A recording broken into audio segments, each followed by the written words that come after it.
Welcome to Darkness Falls. I'm your host Adnan. This is episode 3, The Somerton Man. Somerton Beach is situated in the Australian city of Adelaide. It's a popular tourist destination and is often visited by surfers. On a warm November evening in 1948, local jeweler John Bain was walking with his wife along Somerton Beach when he noticed something odd. He saw a middle-aged man dressed in a suit lying on the sand, propped against a seawall. The man seemed dazed and his hand movement suggested an attempt in smoking a cigarette. The Baines thought that he was drunk. The next morning, December 1, 1948, other beachgoers discovered him. They found out that the man who was presumed to be drunk the last night was dead now. He might have passed away sometime during the night. There were no injury marks or signs of trauma. The police were called and his body was taken to the Royal Adelaide Hospital. The body was initially examined by Dr. John Bennett. He noted the likely cause of death as heart failure and added that he suspected poisoning. The death seemed suspicious and the police quickly started the investigation. The police tried to identify the man, but he wasn't carrying any wallet or ID card. The contents of his pocket were a pack of chewing gum, some matches, 2 combs, a pack of cigarettes, and a train ticket from Adelaide to Glenelg. The labels on his clothing had been removed and this seemed very odd. Police had no leads and the identification seemed more difficult now. A coronial inquest was held and a full autopsy had been carried out. The autopsy failed to find any trace of poison and a definitive cause of death couldn't be determined. There were some peculiarities noticed about the man. The dead man's calf muscles were high and very well developed. Although in his late 40s, he had legs of an athlete. His toes, meanwhile, were oddly wedge-shaped. An expert who gave evidence at the inquest noted that, "I have not seen the tendency of a calf muscle so pronounced as in this case. His feet were rather striking, suggesting that this is my own assumption that he had been in the habit of wearing high-heeled and pointed shoes." There were questions if the man had been a ballet dancer. The coroner, Thomas Cleland, was left baffled and had lots of questions on his mind. He was informed by an eminent professor, Sir Cedric Stanton Hicks, that a very rare poison had been used, which decomposes very quickly after death. Some compounds with these traits were suggested, although this detail was kept from the public. These poisons were hard to obtain and was sometimes used by tribes for hunting purposes. The fingerprints and photo of the man was being circulated around the world, but no match could be discovered. Law enforcement agencies around the world tried to match the fingerprints with their records, but failed. A slew of relatives of missing persons were brought in to identify the body. No one could. This man did not seem to exist in any official records, nor did he have anyone looking for him who was willing to come forward. All leads were exhausted. The story was picked up internationally, and the question being asked in England and America was, who was the Somerton Man? The police expanded their search. They had an assumption that the man may have been a traveler. They made a call for abandoned property to every hotel, dry cleaner, railway station, bus station, and lost property office in the area. On the 12th of January 1949, a new discovery was made in the case. At the Adelaide train station, an unmarked brown suitcase had been checked at the cloakroom on November 30 and not subsequently claimed. Suspecting a link between the luggage and the deceased, the police seized the suitcase as evidence. The bag could be connected to the Somerton Man as it contained the same thread as a reel of orange thread identical to that used to repair the dead man's trousers. It also contained a dressing gown, pair of slippers, 4 pairs of underwear, pajamas, a shaving item, brown trousers that had sand particles in them, a screwdriver, scissors, and a modified table knife. Tags and labels had been removed from all but 3 of the pieces of clothing. The tags left bore the name T. Keane, but a search revealed no missing person with that name. Staff at the train station had no recollection of who had left the suitcase. The cloakroom was busy with people coming and going constantly. Also noteworthy in the suitcase was a stencil kit that would have been used for stenciling cargo on merchant ships. Airmail cards that indicated he was sending communications abroad was found as well. The coat had stitchwork identified as American in origin. These items indicated someone who had traveled, most likely on a merchant vessel, but shipping and immigration records revealed no leads. All these evidence added to nothing much but more confusion, although some things could be concluded about the man's final day. He must have gone to the train station and purchased the ticket to Henley Beach that was found in his pocket. Records show that the public baths at the station were closed on November 30. The Somerton Man must have inquired to where he could freshen up, been told the facilities were closed and been sent to the public baths about half a mile away. He headed to the facilities to shower and shave, but the extra walk caused him to miss his train.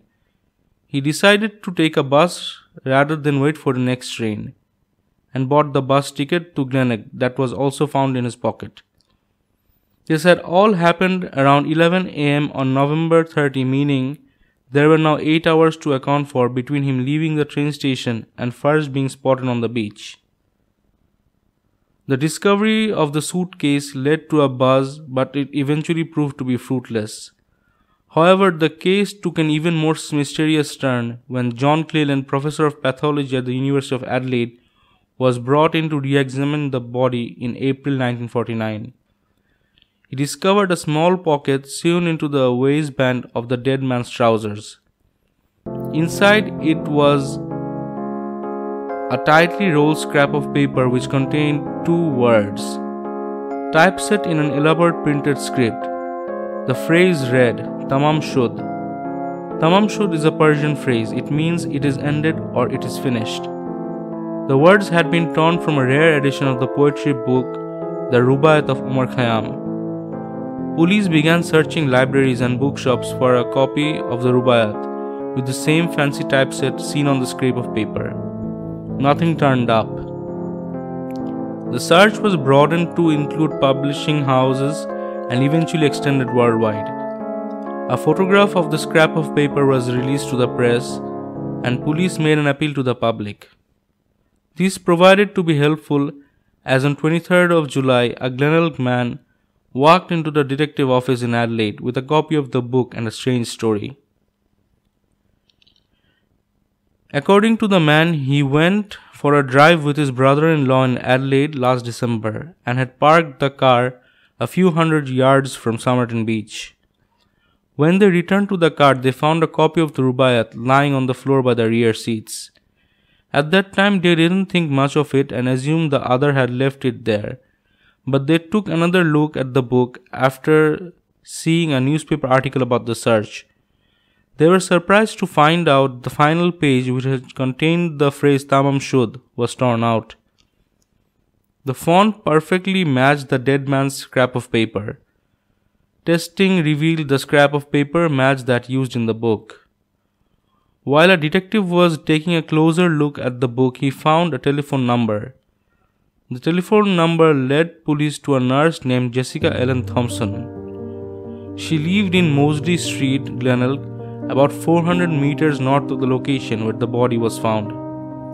After being questioned by the police, Jessica Thompson claimed to know nothing about the man, who he was, why he was in her area when he died, or why her phone number had been written in a book directly linked to him.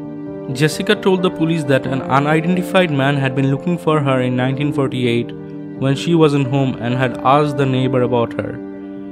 She also reportedly acted strange after she was shown the Somerton Man's plaster cast, almost appearing to faint and constantly looking away. Jessica was very reluctant to speak with the police, and they seemed reluctant to press her for details. However, she did admit to giving a copy of the Rubaiyat to a man named Alfred Boxall. Jessica met Boxall while she was working as a nurse in Sydney during the World War. They developed a friendship and she gave him the book. Police were speculating that Boxall might be the Somerton Man. but he was found to be alive, and it was confirmed that he still had the copy of the book given to him by Jessica. It was also not the same unique edition the dead man had possessed. The police suspected that Jessica knew more than she was telling by her body language and behavior. She requested the police to keep her name out of the papers, and she was only known as Justine until 2010, when her name was publicly disclosed by author Jerry Feltus by permission from her family. A closer inspection on the back of the book also led to the police finding some faint impression of other letters. Ultraviolet light was used to make out what was written. There were 5 lines of letters with the second line crossed out. It appeared to be a code of some sort. With all the leads exhausted, the police tried their best in breaking the code. It was shared with cryptographers around the world. Naval intelligence tried to break the code as well, and it was published in newspapers for amateur codebreakers to solve. The code remains unsolved to this day. Without any more leads to pursue, the investigation was closed. When the South Australia coroner published the final results of his investigations in 1958, his report concluded with the admission, "I am unable to say who the deceased was, I am unable to say how he died or what was the cause of death."